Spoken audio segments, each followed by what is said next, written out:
Russ Tickle, and on this episode of American Reef, we're going to talk about how I keep so many tangs in such a small tank.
So are we even talking about keeping a tank full of tangs?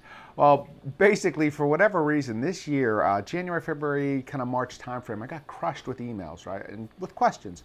And one of the most common questions was, how do I keep a tank full of tangs? And you know, even though I did a video probably 3-ish, 4-ish years ago on that exact same questions, apparently, you know, that video is not getting seen. So if you have any desire to see that video rather than watching this video, right, you can go out to AmericanReef.com. It's in the Reef Tutor series. You'll find basically a video in there that talks about how to keep a tank full of tangs, right? And I figured, again, I would do this update video because now you can kind of see what the tank looks like now, right, and how things have kind of evolved. And also I'll address that question. So now, you know, when I look at that question, I kind of dissect it a little bit and kind of break it up into 3 parts, meaning, you know, for me, I have a relatively small tank, right? So one part of that question is, how do I keep a small tank full of tangs? Second one, if I have a diversity of tangs, right? Some naso, some hippo, some yellow, that kind of thing, right? So to me, it's like, how did I do that, right? And then lastly, you know, how do we keep them alive, right? I mean, you can keep a tank full of tangs for short periods of time, but how do you do that over a long period of time, right? And so what I'm going to try to address is all those 3 areas. And when you look at all those 3 areas, to me, it all breaks down to kind of 3 key concepts, right? The first concept is, you know, the water quality, meaning that for any kind of fish that we are going to keep, you know, water quality is always top of that list, right?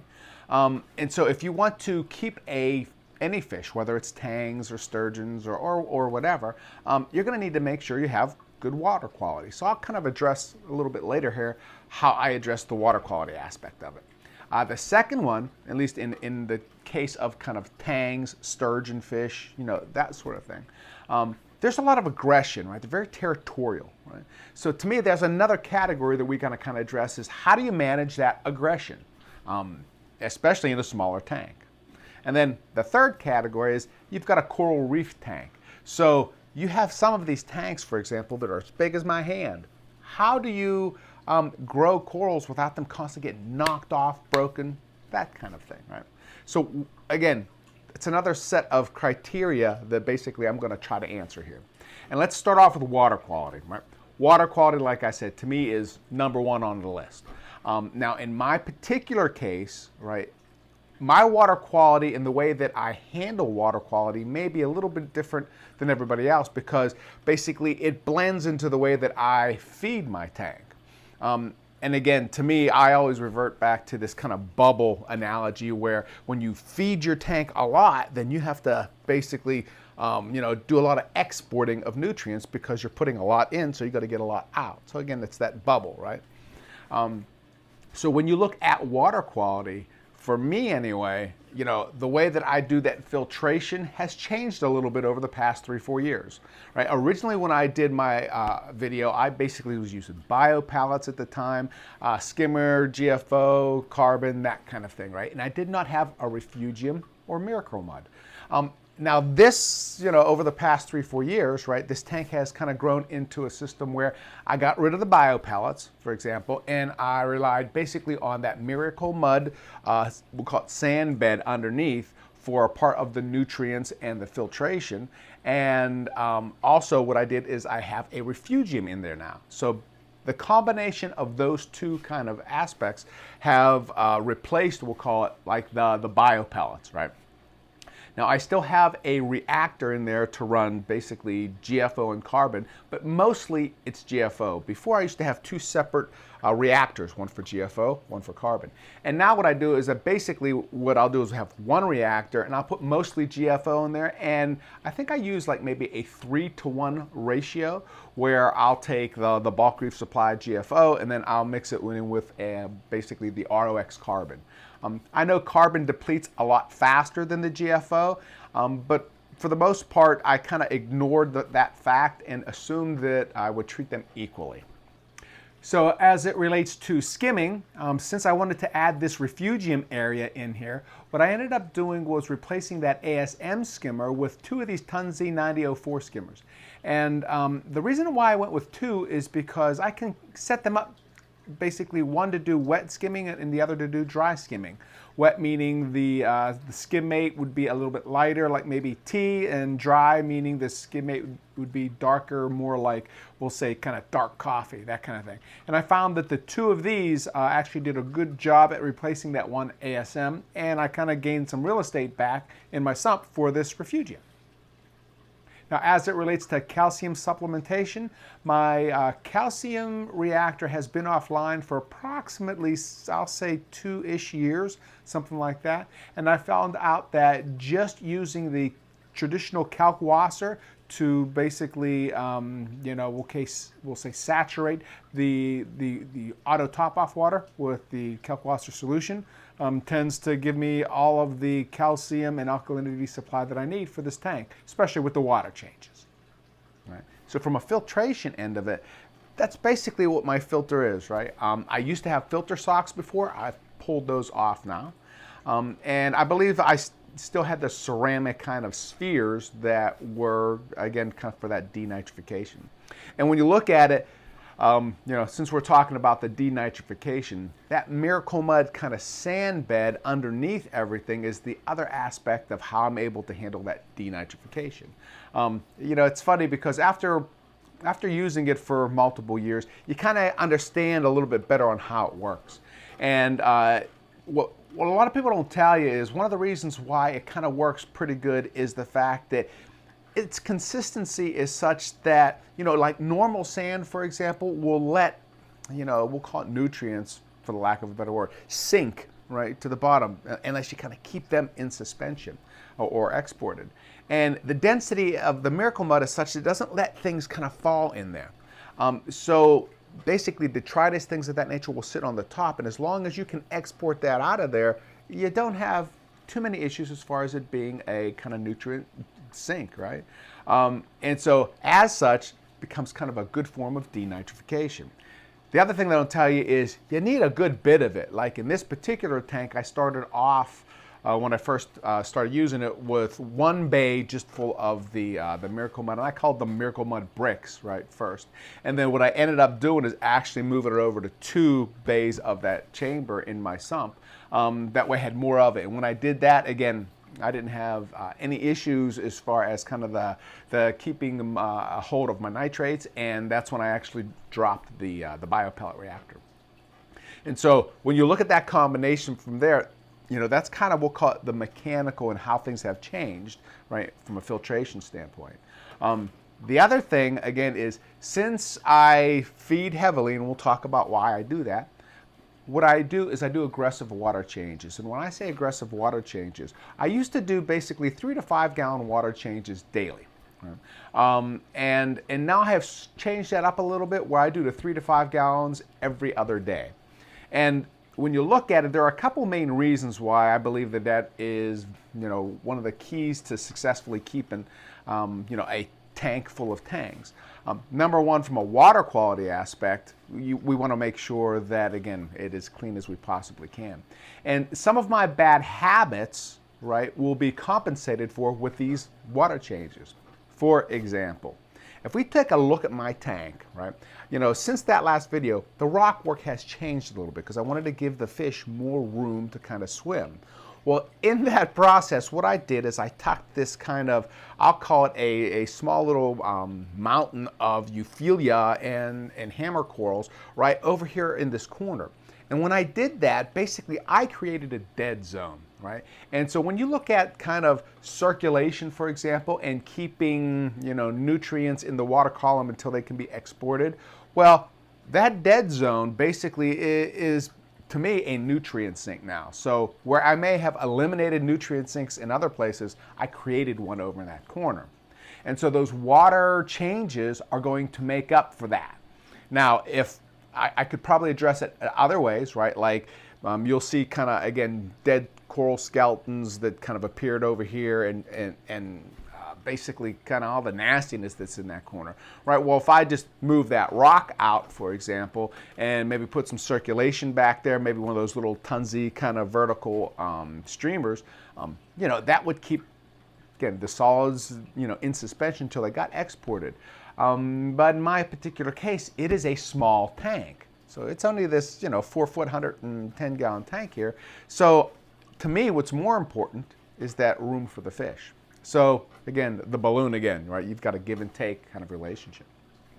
So when you look at that, those water changes are going to basically compensate for, again, my poor kind of aquascaping. The second thing it's going to do, it's going to compensate for, again, my feeding habits. Now we'll take a break here, but then we'll again talk about kind of those feeding habits and why we need to kind of have really good filtration for that.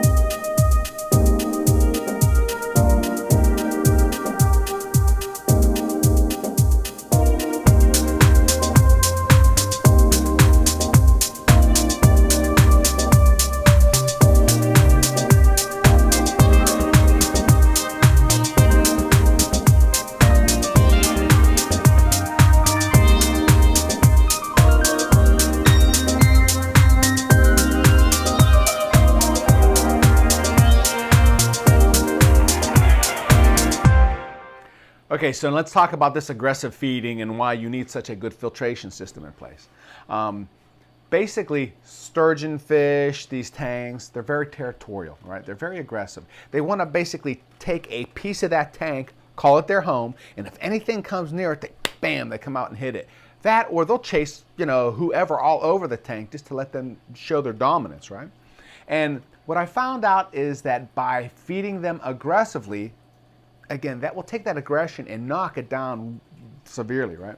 Now, for me, what I do is I feed that American Reef HPD, right?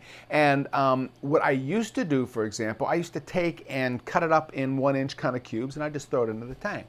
Well, I threw it in the tank, and it was really good because what would happen would be that, the aggressive fish would hit it for, we'll say whatever, 10 minutes or something like that. And then since this HPD kind of say stalled for a good hour or so in the tank, the less aggressive fish would hit it as well, right? So everybody was fat, dumb, and happy until, right, the little shrimp would come out and take that HPD little nugget and take it into the back. So if it took it over to my kind of Euphyllia mountain where that Monty is, the fish would never get it. Right? And again, talk about a nutrient sink, that's bad news, right? And so, again, in my particular case, that's one of the reasons why I had to add and make sure my filtration and water quality, right, was at its best. Now, since then, though, what I have done is I instituted basically kind of this feeding clip concept where basically you take that HPD and you put it in the feeding clip, and that way that shrimp can't necessarily get to it. And from that kind of perspective, right, I did a real good job at kind of making sure that, again, the fish would bite, it would go straight into their belly, because again, it's more that distribution of food of what makes HPD such, or I should say one of the reasons why it made it such a good food, because it wasn't like you would scatter shot and throw the food in the tank and a percentage of that food would get into the fish's belly, right? This way here, a higher percentage would get into their belly, which would make them full, which would make them not aggressive. So again, that's one solution there. The other thing is I used to feed basically nori from, I'll call it, for the lack of a better word, the mag floats, meaning I'd take a sheet of nori, put it on the side of the tank, and I'd let the fish pick at it. And the problem with that is, again, strips would be pulled off and it would go over the overflow into my sump area. And again, since I removed filter socks in this filter, you know, again, I didn't want things rotting, because again, if it's not living, it's dying basically in your tank. So things that are dying will create heavy phosphates, you know, and basically cause problems in your reef tank. So what I ended up doing is basically coming up with that shredded kind of nori, so that what I would do is I would slam that into the HPD, again, since you can customize it, and since it was in those bags, I would try to basically have that a big enough piece in there where they would hit at that all day long. Again, the idea, fat, dumb, and happy. You know, so again, that is the reason why I needed to make sure from a water quality standpoint that the water quality is good. Because we know that the third aspect of this is like the corals. And when you have corals, for example, they don't like dirty water, right? I mean, some do, obviously, but, you know, again, for the tanks that you like, most of the corals that you like, they don't like that dirty water. So with that kind of being said, right, you'd look at it and say, okay, when you feed a lot, then that means your filtration has to be good. Now, you could do the opposite, of course, right?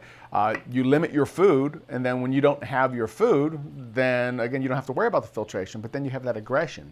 So in my particular case, when you have all these tangs and you're trying to minimize that aggression in such a small area, feeding tends to be, again, one of the keys for me anyway, of, you know, again, why I believe them to be at least successful, right? Because, or my attempts to be successful is probably a better way of putting it. Because again, you can keep tangs for, you know, 1, 2 years, etc. But like for most of these tangs, we're talking they are 10, 12, 13, 14 years old, right? And to me, I'm doing something right into this combination. That's the video. That's why I'm sharing.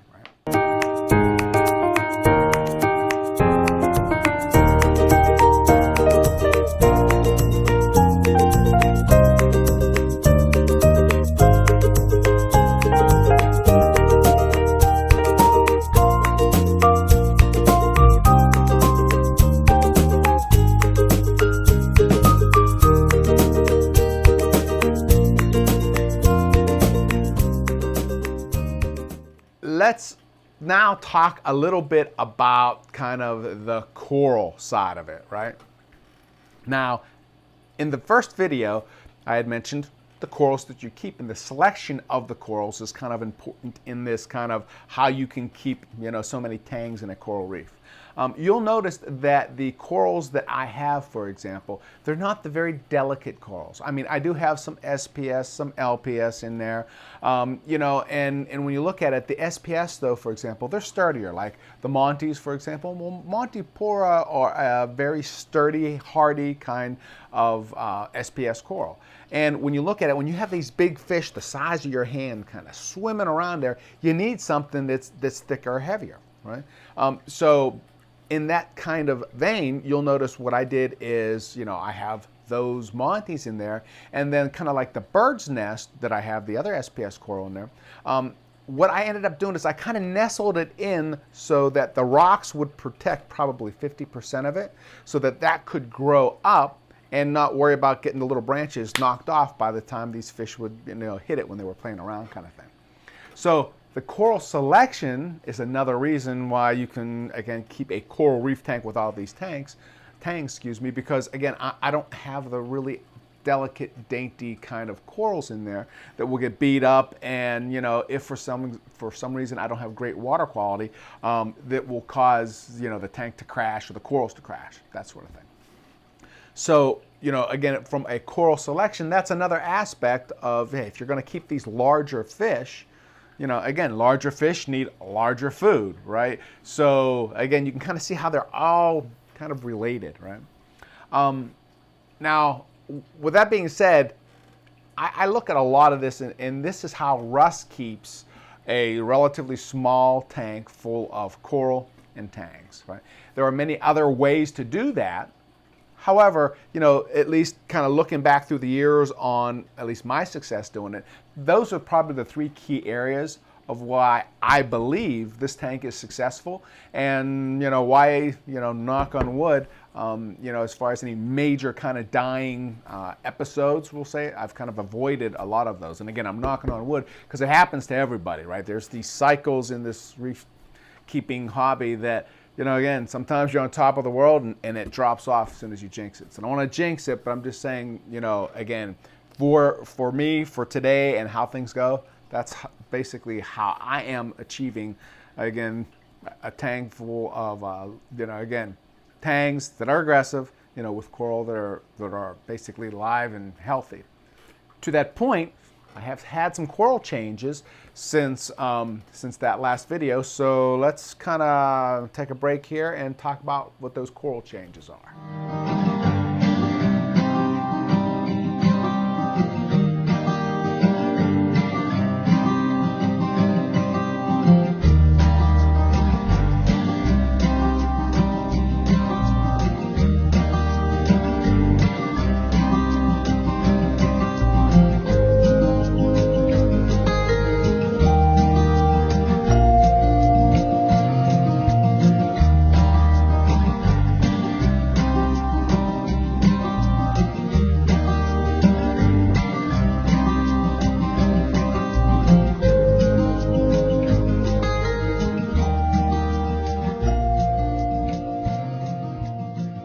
Okay, so let's talk about how come my aquascaping and the corals kind of changed over these 3 or 4 years.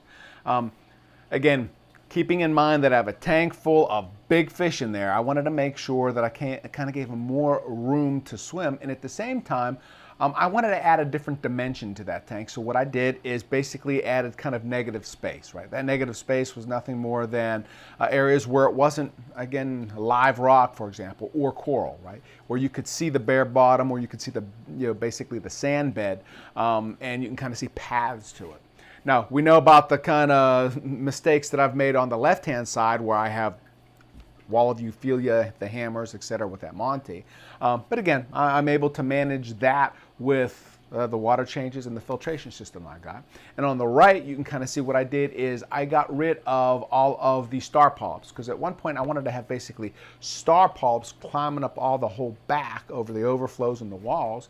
And then from there, take it and kind of, we'll say, encapsulate that green motion as a backdrop, right, with kind of other colors of corals that went with green better. And again, with the negative space concept, that didn't work so well, meaning when I put that negative space in there, I didn't like the way it looked. It looked kind of really claustrophobic, and I was kind of looking for something a little open. So I ended up basically tailoring that, or basically migrating that out of my tank, star polyps in general, as well as other kind of leathers, etc. Like from a softie, what I did is I only focused on that one leather in that right-hand corner down here. And as you can see, it's kind of too big at this point, but it also, I like big corals as well as, as opposed to like many small ones. I'm more of a big colony kind of guy, right? So I kind of like that. As far as the SPS side of it, you'll see what I also did is I took, and when I created that negative space in the middle to the right, I have some zoes that I basically placed on that rock so it create kind of carpet going up to some SPS. And the SPS there that I added was basically the bird's nest. And then on that bird's nest, you'll see I kind of tucked it into the rock work. So roughly, again, 70%, maybe 60%, if you're kind of looking at it, it is protected or sheltered from the big fish, right? Because those big fish, like I said, if you have delicate corals in here, you're going to take and they're going to hit it and break it off, and things won't grow, and they'll get cuts and things of that nature, right? So in general, my goal was to try to protect the coral, but also add a little color, a little pink, right, is basically what I was going for, all right, and kind of in that SPS world. Now, when you look at that, right, so that kind of piece looks really good. I'm super happy with all of that. And what happened, though, in the meantime, is I had a colony of Duncans, right? And Duncans are probably one of my favorite kind of corals. And the colony of Duncans that I had was having some issues at one point in time. So I actually took them out of there and moved them up to basically a quarantine kind of tank. And so, knock on wood, they're kind of doing okay for now. I did lose probably 25% of the heads on it. And the only thing that I can contribute that loss to, right, was the fact that at the time I was doing body work basically in my garage. It was wintertime, that kind of thing. And the fumes basically came up through the house into the fish tank.